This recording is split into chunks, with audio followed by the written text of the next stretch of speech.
ஆந்திர மாநிலத்தில் சித்தூர் மாவட்டத்தில் சுமார் 1000 ஆண்டுகளுக்கு முன்பு ஒரு சிறிய கிராமம் இருந்தது. அதன் பெயர் காணிப்பாக்கம். அந்த கிராமத்தில் 3 சகோதரர்கள் வாழ்ந்து வந்தனர்.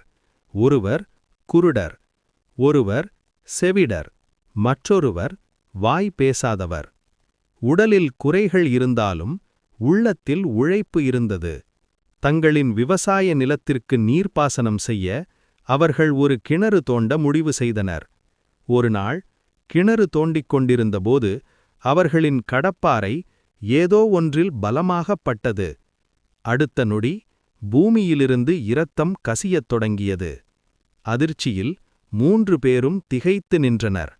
அந்த அதிசயமான நொடியில் இரத்தக் கசிவு நின்றது.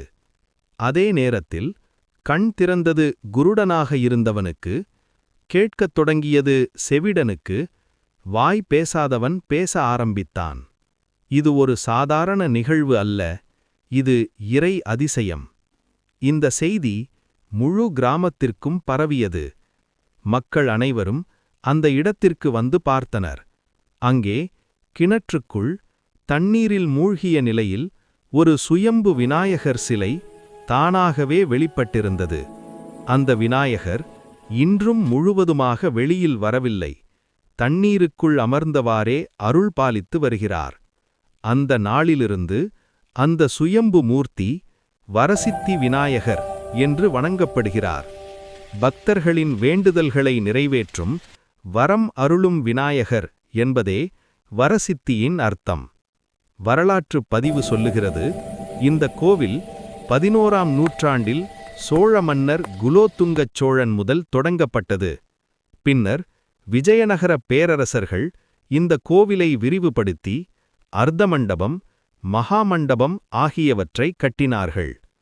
ஆங்கிலேயர் ஆட்சிக்காலத்திலும் இந்த கோவில் அழியாமல் பாதுகாக்கப்பட்டு பூஜைகள் தொடர்ந்து நடைபெற்றன.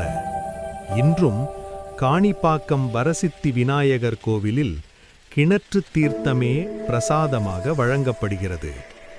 1000 ஆண்டுகள் கடந்தும் அற்புதம் மங்காத தலம், நம்பிக்கை குறையாத தெய்வம், அதுதான் காணிப்பாக்கம் வரசித்தி. நம்பிக்கையுடன் வேண்டுபவர்களுக்கு வரம் தரும் விநாயகர் காணிப்பாக்கத்தில் இன்றும் அருள் பாலித்து வருகிறார்.